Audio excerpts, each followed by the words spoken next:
നമസ്കാരം. എല്ലാ UK മലയാളികൾക്കും ഗുഡ് മോർണിംഗ് UKയുടെ മോർണിംഗ് ന്യൂസിലേക്ക് സ്വാഗതം.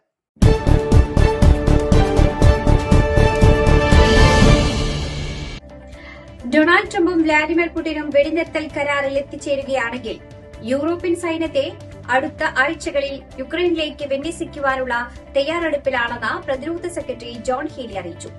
അമേരിക്കൻ പ്രസിഡന്റും റഷ്യൻ പ്രസിഡന്റും ഹംഗറിയിലെ ബുഡാപെസ്റ്റിൽ കൂടിക്കാഴ്ച നടത്തുവാനുള്ള പദ്ധതിയിലാണ്.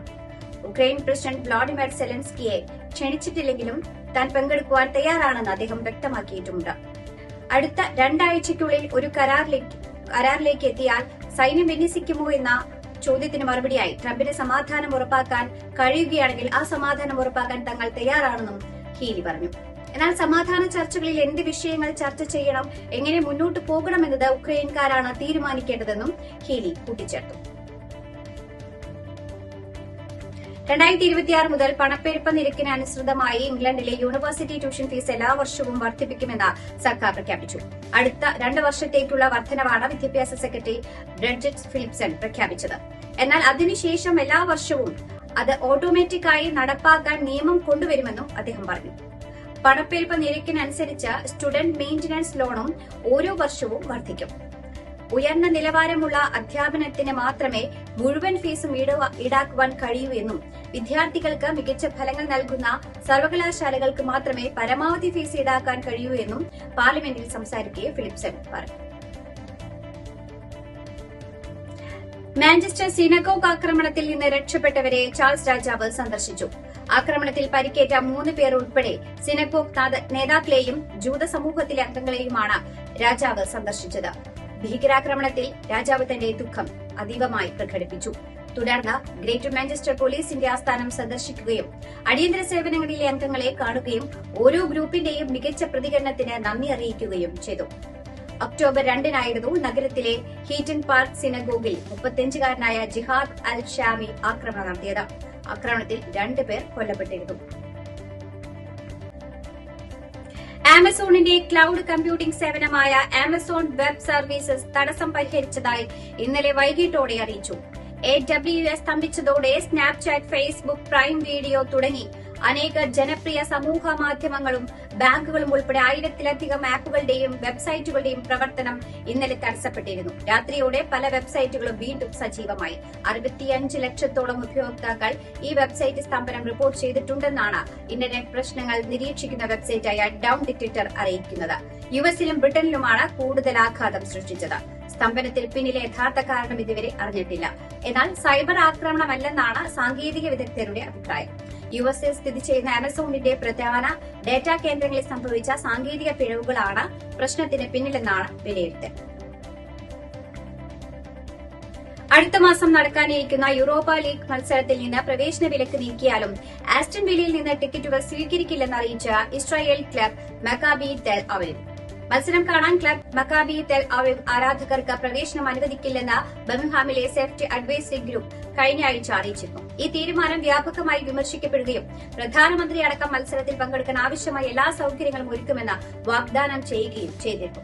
എന്നാൽ മക്കാബി ടെൽ അവീവ് ആരാധകരുടെ സുരക്ഷയെ സംശയിക്കുന്ന തരത്തിലുള്ള വിഷബാധിതമായ അന്തരീക്ഷം സൃഷ്ടിക്കപ്പെട്ടിരിക്കുന്നുവെന്നും തങ്ങളുടെ ആരാധകരുടെ സുരക്ഷയും ക്ഷേമവും ഏറ്റവും പ്രധാനപ്പെട്ടതാണെന്നും ആ സാഹചര്യത്തിലാണ് ഈ തീരുമാനമെടുത്തതെന്നും ക്ലബ് പ്രസ്താവനയിലൂടെ വ്യക്തമാക്കി. അതേസമയം മക്കാബി ടെൽ അവീവ് അവരുടെ ആരാധകർക്കുള്ള ടിക്കറ്റുകൾ നിരസിച്ചതിൽ തങ്ങൾക്ക് ദുഃഖമുണ്ടെന്നും എന്നാൽ അവരുടെ തീരുമാനത്തെ ബഹുമാനിക്കുന്നുവെന്നും സർക്കാർ വക്താവ് പ്രതികരിച്ചു. ന്യൂസിലൻഡിനെതിരായ 2020 പരമ്പരയിലെ 2ാം മത്സരത്തിൽ 65 റൺസിന്റെ വമ്പൻ വിജയവുമായി ഇംഗ്ലണ്ട്. ആദ്യം ബാറ്റ് ചെയ്ത ഇംഗ്ലണ്ട് ഓപ്പണർ ഫിൽ സാൾട്ടിന്റെയും ക്യാപ്റ്റൻ ഹാരി ബ്രൂക്കിന്റെയും അർദ്ധ സെഞ്ചുറികളുടെ കരുത്തിൽ 4 വിക്കറ്റ് നഷ്ടത്തിൽ 236 റൺസ് എടുത്തപ്പോൾ മറുപടി ബാറ്റിംഗിൽ ന്യൂസിലാൻഡ് 18 ഓവറിൽ 171 റൺസിന് ഓൾ ഔട്ടായി.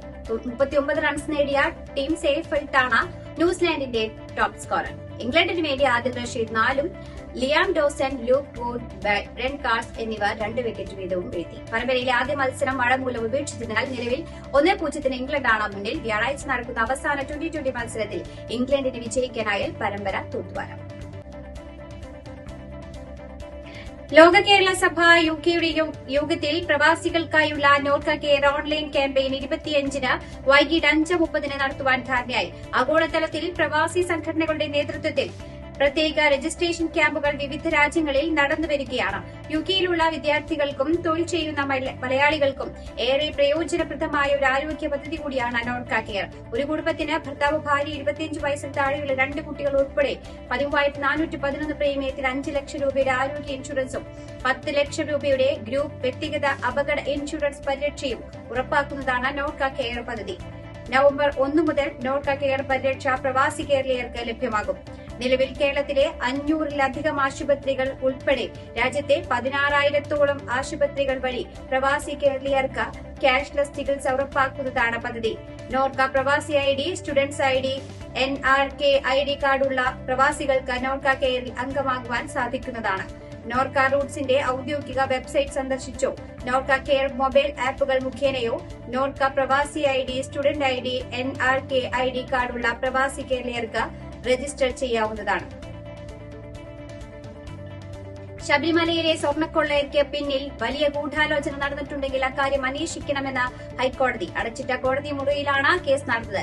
SITയുടെ SPS ശശിധരനെ വിളിപ്പിച്ച് കോടതി കാര്യങ്ങൾ ചോദിച്ചറിഞ്ഞു. നിലവിലെ അന്വേഷണ പുരോഗതി ഉദ്യോഗസ്ഥർ കോടതിക്ക് കൈമാറി. പ്രാഥമിക അന്വേഷണ റിപ്പോർട്ട് പ്രകാരം സ്വർണ്ണക്കൊള്ളയ്ക്ക് പിന്നിൽ ഗൂഢാലോചന നടത്തിയെന്ന് തെളിഞ്ഞെങ്കിലും അതിലേക്ക് എന്തുകൊണ്ട് അന്വേഷണം നീങ്ങുന്നില്ലെന്നും കോടതി ചോദിച്ചു. കേസ് നവംബർ 15-ന് പരിഗണിക്കാനായി മാറ്റി. കേരളയിൽ പദ്ധതിയിൽ മാറ്റം ആലോചനയിലെന്ന CPIM. കേരളയിൽ പുതിയ മാർഗത്തിലേക്ക് മാറേണ്ടി വരുമെന്ന് സംസ്ഥാന സെക്രട്ടറി MV ഗോവിന്ദൻ പറഞ്ഞു. പദ്ധതിക്ക് പുതിയ സമീപനം സ്വീകരിക്കേണ്ടി വരുമെന്നും കേന്ദ്ര അംഗീകാരം ലഭിക്കാത്ത സാഹചര്യത്തിലാണ് മാറ്റം ആവശ്യമായിരിക്കുന്നതെന്നും MV ഗോവിന്ദൻ വ്യക്തമാക്കി. ഇതോടുകൂടി വാർത്താ ബുള്ളറ്റിൻ ഇവിടെ അവസാനിക്കുകയാണ്. എല്ലാ പ്രേക്ഷകർക്കും നല്ലൊരു ദിനം ആശംസിക്കുന്നു. കൂടുതൽ വാർത്തകളുമായി നാളെ കണ്ടുമുട്ടാം. എല്ലാവർക്കും നന്ദി, നമസ്കാരം.